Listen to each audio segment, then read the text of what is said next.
কখনো বৃষ্টি মাথায়, কখনো গ্রীষ্মের তপ্ত দুপুরের গরম উপেক্ষা করে মাঠে আসেন দর্শকরা। লক্ষ্য একটাই, বাংলাদেশ দলকে উৎসাহ দেওয়া, লিটন দাসদের জন্য গলা ফাটানো। তবে এই দর্শকদের সুবিধার কথা আসলে কজন ভেবেছেন? এতদিন কেউ না ভাবলেও অবশেষে একজন ভেবেছেন, তিনি তামিম ইকবাল খান।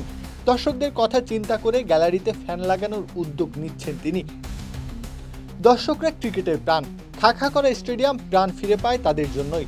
তামিম ভালো করেই জানেন সেটা। এককালে তার জন্যও তো এই দর্শকরা হাতে প্লাকার্ড তুলে ধরেছেন, সুসময় দুঃসময়ে পাশে থেকেছেন। এবার যে প্রতিদান দেওয়ার সময় এসেছে। অ্যাডহক কমিটি গঠনের পর বাংলাদেশ ক্রিকেট বোর্ডের সভাপতির আসনে বসেছেন তামিম।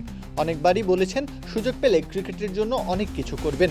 অল্প সময়ের মধ্যে তামিম তার কথা রেখেছেন। ক্ষমতা হাতে পেয়েই একের পর এক গুরুত্বপূর্ণ পদক্ষেপ নিয়েছেন।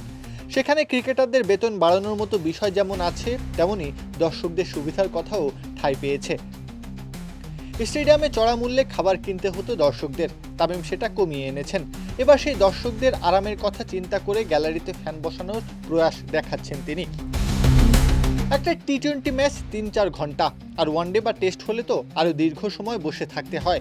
ফ্যান থাকলে মানুষ দীর্ঘ সময় গ্যালারিতে থাকতে স্বাচ্ছন্দ্য বোধ করে, যা সরাসরি দর্শক উপস্থিতি বাড়াতে সাহায্য করবে।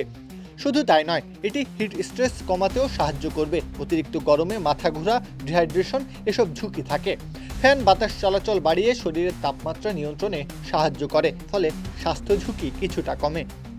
তামিম এসব নিয়ে ভেবেছেন, তবে এই উদ্যোগ এখনও পরীক্ষামূলক অবস্থায় আছে।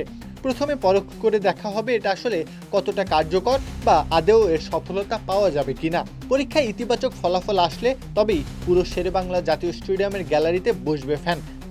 সামাজিক যোগাযোগ মাধ্যমে এ নিয়ে তামিম লেখেন, মিরপুর শেরেবাংলা জাতীয় স্টেডিয়ামে এই ধরনের ফ্যান বসানোর চেষ্টা করছি আমরা। এটা একদমই পরীক্ষামূলক ব্যবস্থা আপাতত। সেটগুলো এই ফ্যানকে ধারণ করতে পারবে কিনা, ফ্যান বসালেও কতটা কার্যকর হয়, এসব আমরা পরীক্ষা করে দেখব।